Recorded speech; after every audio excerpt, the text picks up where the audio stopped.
Magandang araw po sa lahat ng mga nanunod sa ngayon sa ating palatuntunang Know the Truth, na kung saan dito po natin malalaman ang kahalagahan, ang kagandahan at higit sa lahat ang kapangyarihan ng katotohanan na nababatay lamang po sa ating pananampalatayang Katoliko. Ako po si Attorney Marwil Yasus OP, kasama ko po si Father Abe Arganyosa. Magandang araw po sa kanila mga minamahal naming nakapanood sa programang ito at magandang araw sa iyo, Attorney Mars. Ito po isang karangalan para sa akin na makasama ka sa pagpapaliwanag ng salita ng Diyos, lalong-lalo na ng aral ng ating Santa Iglesia sa programang ito. Alam mo, Father, matagal na rin po tayong nagkakasama sa pagtatanggol ng ating pananampalataya. Nagsimula po ako sa Defensores Fidei Foundation bilang isang apologist, Catholic apologist, at ang aking specialization sa kabatiran ng nakararami ay yung tinatawag nating Mariology o yung tungkol sa ating mahal na Birheng Maria. At ako ay nagbibigay ng mga talk sa mga parokya at sa mga komunidad. At doon kami nagkasama ni Father Abe Arganyosa sa Defensores Fidei Foundation, na kung saan mula noon ay lagi na po kaming magkasabay na nagtatanggol sa ating pananampalataya. Ay, totoo po iyan, Attorney Mars. At hindi po lamang iyan, marahil ay inyong napapansin ang aking paulit-ulit na sinasabi. Si Brother Mars po ay hindi lamang isang Catholic apologist, siya rin ay isang batikan at bantog na abogado. Kaya nga po Attorney Mars ang aling tawag. At siya po ay graduate ng prestigious UP College of Law. At siya po ay naging magiting na abogado mula sa lugar na iyan, mula sa University of the Philippines, na alam naman natin nagpo-produce ng best of the best sa ating mga abogado taon-taon. Sa kabila ng kanyang pagiging abogado, siya rin ay isang profesor ng mga iba't ibang universidad at kolehiyo dito sa ating bansa, dito po sa Metro Manila. At higit pa po dyan, siya rin ay isang author o may akda ng aklat hinggil sa ating pananampalatayang Katoliko. Alam mo, Father, nakakataba ng puso yung pagpapakilala mo sa akin. Alam niyo po, si Father ay siya po ang may-ari ng isa sa pinaka-top vlog sa ating bansa, yung The Splendor of the Church, na doon siya sumasagot tungkol sa mga batikos ng ibang sekta ng reliyon laban sa pananampalatayang Katoliko. At talaga naman, ginagamit ni Father at maging ako yung tinatawag nating social media. Nandyan yung Facebook, nandyan yung blog, at nandyan yung Twitter upang magamit po sa pagtatanggol ng ating pananampalatayang Katoliko. Ay, totoo po iyan, Brother Mars. Alam niyo naman, kailangan talaga natin gawin ang bagay na iyan. Sapagkat alam naman natin ngayon na very powerful tool itong media sa pagpapalaganap na informasyon sa mga tao.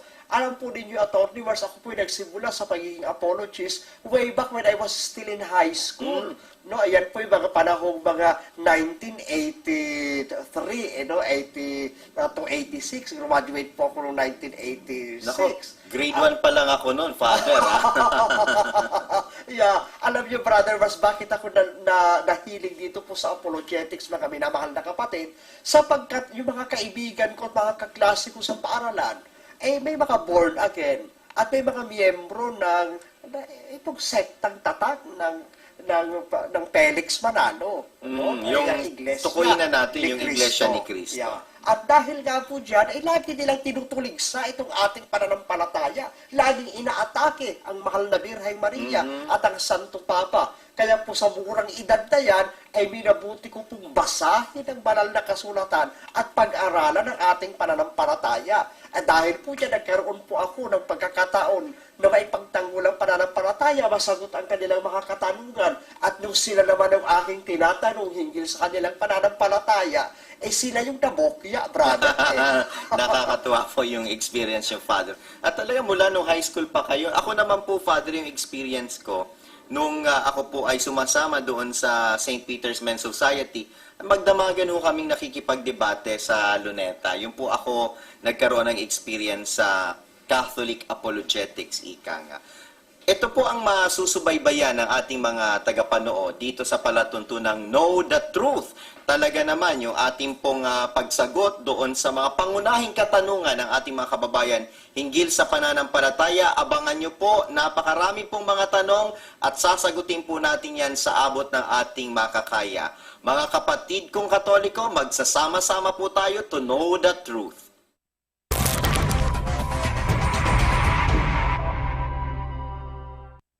Ikaw bang mga Katoliko ay sumasamba sa mga Ayan, Father, narinig po ninyo galing sa ating kababayan. Yan po ang isa sa palagi nang tinatanong sa atin kung yung mga Katoliko daw ba ay sumasamba sa mga larawan.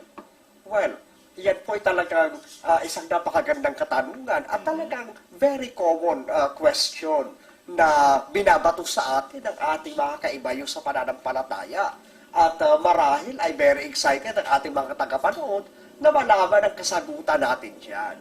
At alam mo, brother, kung babasahin po natin ang banal na kasulatan, dito po sa Matthew chapter 5, kung ang ating Panginoong Hesukristo ay nakipaglaban at nakipagtunggali kay Satanas. Mateo chapter 4 verse 10. Then Jesus said unto him, Get thee hence, Satan, for it is written, Thou shalt worship the Lord thy God, and Him only shalt thou serve. Pakibasa nga po, brother. At napakalinaw naman talaga, Father, ang binabanggit dito. Nang magkagayoy sinabi sa kanya ni Jesus, Humayo ka, Satanas, sapagkat nasusulat, sa Panginoon mong Diyos sasamba ka, at siya lamang ang iyong paglilingkuran. Ayan po, mga kapatid, at maraming salamat, Brother Mar, sa iyong pagbabasa sa talatang iyan sa wikang Filipino. At malinaw na nga po sinasabi diyan na ang ating dapat sambahin ay walang iba kung hindi ang ating Panginoong Diyos. Lamang.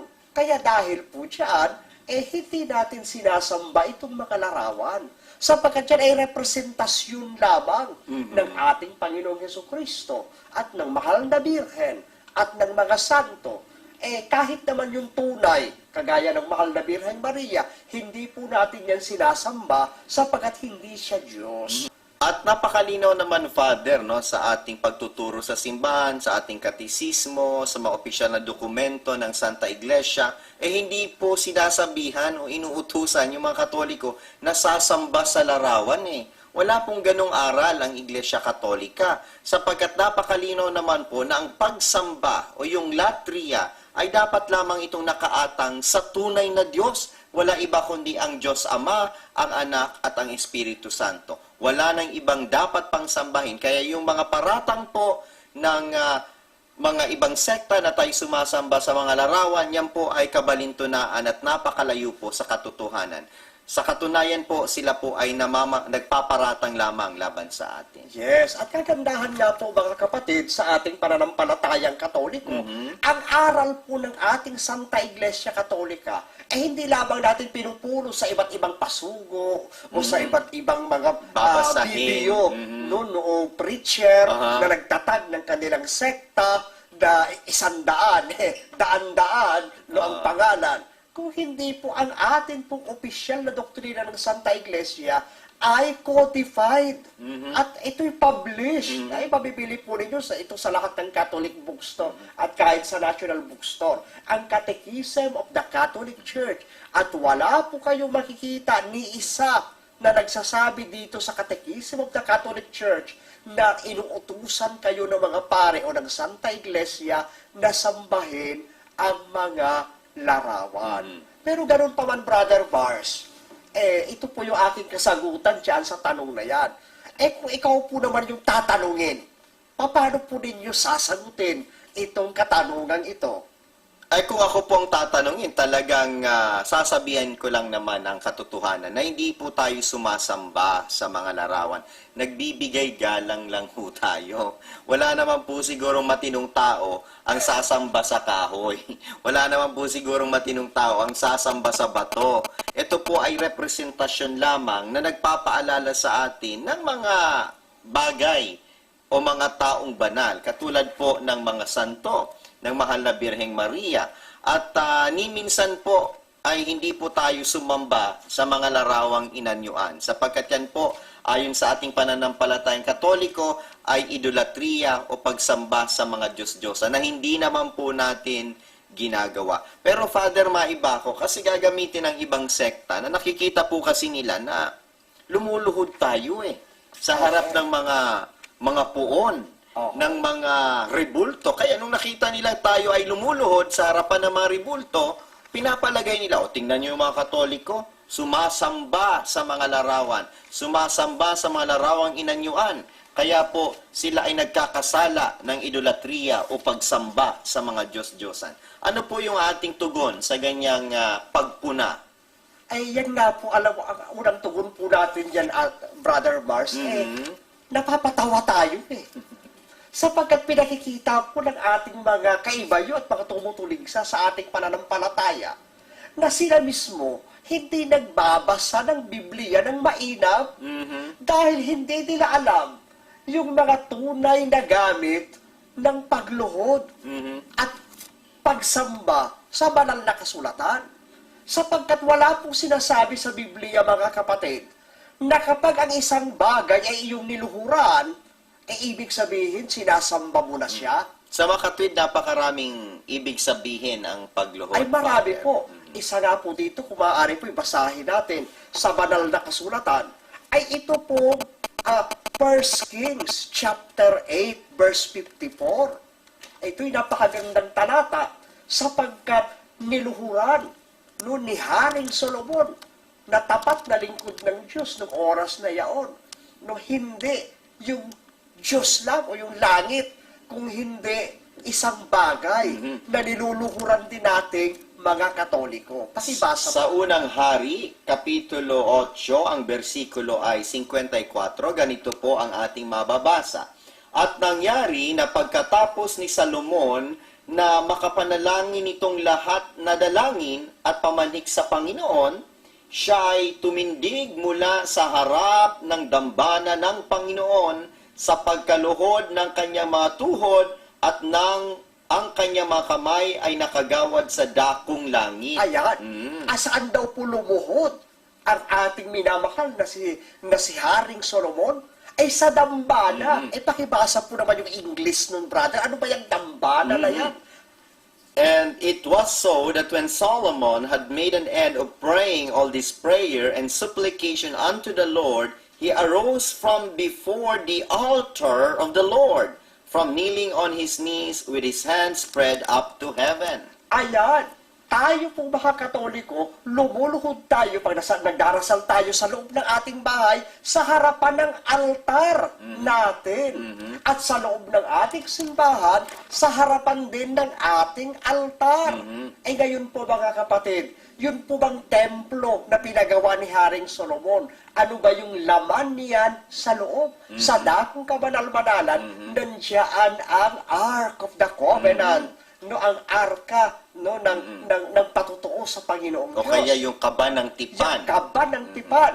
Ngayon po mga kapatid, itong kaba ng tipan ay niluhuran din ng isa pang banal na tao. Ito, pinakita natin kay Haring Solomon, in general ang pagluhod. Pero ngayon, ay particular talaga. Pakibasa po ang Joshua chapter 7, verse 6. At hinapak ni Josue ang kanyang mga suot at nagpatira pa sa lupa sa harap ng kaban ng Panginoon hanggang sa kinahapunan. Siya at ang mga matanda ng Israel at sila'y nagsipagbuhos ng alabok sa kanilang ulo. At sinabi ni Josue, ay, O Panginoong Diyos, bakit mo pinatawid ang bayang ito sa Jordan upang ibigay kami sa kamay ng mga Amoreyo na ipalipol kami, nakatigil sana kaming masaya at nakatahan sa dakong yaon ng Jordan. Thank you very much po, Brother Mars. At kitang-kita po natin ang itong alagad ng Panginoon na si Josue, Joshua, successor of Moses, ay lumuhod sa harap ng Ark of the Covenant, ng kabanang tipan ng ating Panginoong Diyos. Alam po naman nating lahat, Brother Mars, yung itsura ng kabanang tipan. Kung babasahin po natin itong Exodus chapter 25, verse 17 to 22, Diyan po natin makikita, mga minamahal na kapatid, ito pong kaba ng tipan ay gawang inanyuan sapagat yan ay may dalawang higante o napakalaking imahen ng kerubin na yari sa ginto Ayan. na pinagawa ng ating Panginoong Diyos. Kaya dyan po natin makikita, mga minamahal na kapatid, hindi masama na lumuhod sa larawan banal, sapagkat yan ay larawan ng anghel o ng isang banal sa langit. At gayon din, ng mas lalo na ng ating Panginoong Hesukristo at ng mahal na Birheng Maria na lubos na minamahal ng ating Panginoong Diyos. Kung mabasahin natin ang Biblia, Luke chapter 1, verse 28. At sinasabi po dito, at pumasok siya sa kinaroroonan niya, at sinabi, magalak ka, ikaw na totoong pinakamamahal, ang Panginoon ay sumasa iyo. Yes, ang Panginoon, ang sabi ng anghel sa mahal na Birhen, ikaw ay totoong pinakamamahal ng Diyos. Kaya yung larawan ng mahal na Birhen, mahal din yan ng Diyos. Sapagat kung mahal mo ang isang tao, hindi mo lang mahal ang mukha niya, mahal mo rin pati ang larawan niya. At yung pagluhod naman na ito, Father, ay hindi naman ito patungkol doon mismo sa larawan, kundi doon sa kinakatawan o nire-representa. Halimbawa, kung ang larawan ay larawan ng Panginoong Hesukristo, yung ibinibigay mong pagluhod ay hindi naman para doon sa larawan mismo, kundi sa Panginoong Hesukristo. Ay totoo po iyan, kapatid na Mars. Unang-una po, brother, hindi ko po maisip kung anong klaseng utak o anong klaseng isip meron itong mga bumabati ko sa atin. Sapagkat alam naman po natin na sa ating lipunan at sa lahat ng bansa, yung bayani sa politika, kagaya ni Dr. Jose Rizal, ni Andres Bonifacio, na kamakailan lang, pinagdiwang natin yung sa centenaryo ng kanyang kamatayan. At gayon din, itong ating mga Ninoy Aquino at iba pang mga kinikilalang bayani ng ating bayan. Sila ay merong mga rebulto at merong mga larawan.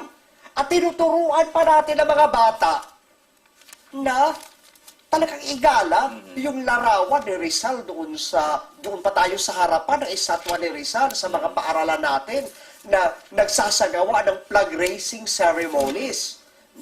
At hindi lang yan dito sa ating bansa, doon sa United States, napakalaki ng rebulto ni George Washington at ni Abraham Lincoln diyan sa Monument of Liberty, diyan sa Washington.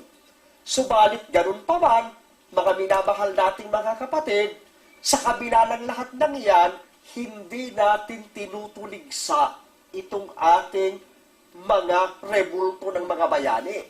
Ganun din, yung mga tao sa mga minamahal nilang atleta, halimbawa, Manny Pacquiao, o dili kaya Michael Jordan, o dili kaya ay David Beckham, at iba pang mga galing, o Christian, Jeron Teng, ng Lasal at ng Ateneo. Yan ay talagang maraming mga pictures at maraming mga larawan na ikinakalat sa lipunan. Accepted nating lahat yan.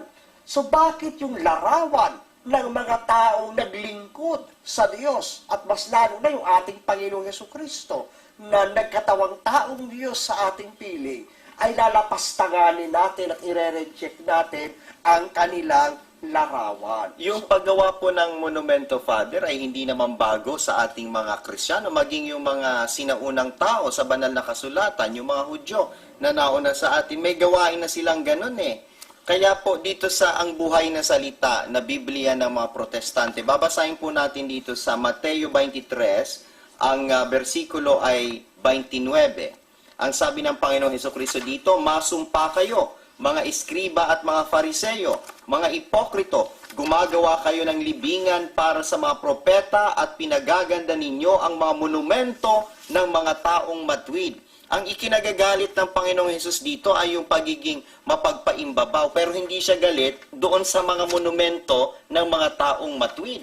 Kaya po, napakalinaw kahit noong unang panahon pa man, gumagawa na ang bayan ng Diyos ng mga monumento ng mga taong matuwid. At kapag ikaw ay nasa harap ng monumentong yan, pag nagbigay pugay ka, hindi naman nangangahulugan na ikaw ay sumasamba, kundi nagbibigay parangal ka lamang, kagaya po ng ginagawa natin sa ating mga bayani.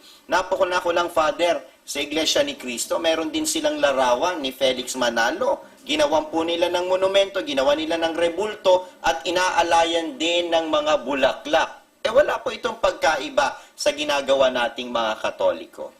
Yes, at unang-una po, kung inyo natatandaan, 2 beses na tumakbo bilang presidente ng Pilipinas itong leader ng born again na si Brother Eddie Villanueva. At makikita natin, para ikampen niya ang kanyang sarili, nagsasalita siya sa harapan ng kanyang mga kawan.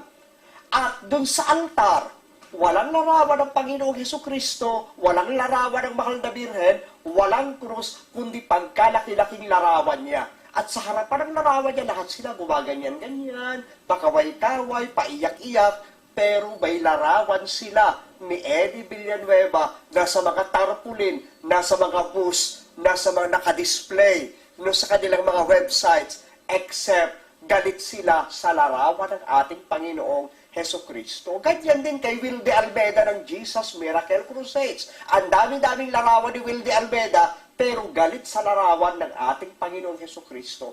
Tayong Katoliko po, ayaw natin sa mga muka ng mga Villanueva, ayaw natin sa muka ng mga Manalo. No, with all due respect po naman, pero ang gusto namin, larawan ng Panginoong Hesukristo, larawan ng Mahal na Birhen na totoong minamahal ng Diyos, larawan ni San Jose na totoong matuwid at lingkod ng ating Panginoong Diyos. At sa katunayan, Father, ang Panginoong Hesukristo kasi siya ang larawan ng Diyos na hindi nakikita. Ayon sa Colosas 1:15, na siya ang larawan ng Diyos na di nakikita, ang panganay ng lahat ng mga nilalang. Ito po ang ating Panginoong Hesukristo. Hindi po ito kung sino lamang na mangangaral o tagapagtatag ng kanilang sekta o relihiyon. Yes, at yan nga po, brother, ang napakagandang dapat nating intindihin. Kasi ang pagkakamali po nila ay ginagamit nila sa ating itong Exodo 20, chapter 4 to 5, na kung saan sinasabing huwag kang gagawa para sa iyo ng larawang inanyuan o ng wangis man ng anumang anyo na nasa itaas sa langit o nasa ibaba ng lupa o ng nasa tubig sa ilalim ng lupa. Huwag ninyo silang yuyukuran. Immediately, ini-interpret nila ito na ito daw ay patungkol sa larawan natin ng Panginoong Hesukristo at ng Mahal na Birhen at ng mga santo. Hindi po. Kinakalimutan nila itong Exodus chapter 20, verse 3. Diyan po pinakikita kung anong uri ng larawan yung pinagbabawal. At Pakibasa babasahin po po natin para sa kabatiran ng lahat kung ano po talaga ang konteksto ng utos na ito ng ating Panginoon. Sa Exodo 20, versikulo 3, huwag kang magkakaroon ng ibang mga Diyos sa harap ko. Ayun. Kitang-kita ang pinagbabawal yung ibang Diyos. Kagaya ni Buddha, Yes. ni Jupiter, Yes. yung mga larawan ni Baal. Yes. Napakarami pong mga Diyos-Diyosan at lahat po yan ay pinangalanan sa banal na kasulatan. Yes, yung mga Astarte, mga yan. At alam po ninyo mga kapatid, ang nagpasira ng mga yan, ang Iglesia Katolika. The Catholic Church defeated the pagans of Greece And Rome. At even itong mga pagan druids of Europe. At hindi lamang dyan, sa Mexico, no? Sa Mexico, yung Nung mga dumating Aztecs. yung mga Kastila, talagang yan ay ipinasira ni Hernando Cortez. Exactly. At dito rin sa Pilipinas, yung mga igurot deities, ay ngayon pinagbibenta na lang. Decoration na lang. Decorations na lang sila. At hindi na Devoted mga- ang mga anito na si yan. Bulol, ayan. Kaya imbis na dapat pasalamatan nila tayo huwag naman sana silang walang utang na loob sa Santa Iglesia Katolika. Bueno, Father, napakaganda ng ating usapin at talagang ito'y pahapyaw pa lamang sapagkat napakarami pang tatalakayin lalo na sa isyong yan at babalikan natin sa mga susunod na pagkakataon. At kinukumbida natin ang ating mga tagapanood, ang ating mga kababayan na tangkilikin po natin itong palatuntunang Know the Truth na hatid po sa atin ng Children of Light Community at ng Cedar Media Incorporated. Kasama na rin po ang ating samahan, ang Defensores Fidei Foundation. At hanggang sa muli, Father, kumbidahin po natin ang ating mga tagapanood. Ay mga minamahal na kapatid, kayo po ay aming inaanyayahan na muli kaming samahan dito po sa programang Know the Truth upang sa ganun po kayo ay mapagtibay ng pananang programang ito sa pagmamahal sa salita ng Diyos at sa mga aral at doktrina ng ating Santa Iglesia na nakasaad o nakabatay sa banal na kasulatan. Kung kayo po ay nag-enjoy, kung kayo po ay nasiyahan sa aming mga naidulot sa inyo sa palatuntunang ito, tangkilikin po natin, lagi po nating tugaygayan, subaybayan ang Know the Truth. Alamin po natin ang katotohanan na siyang magpapalaya sa atin.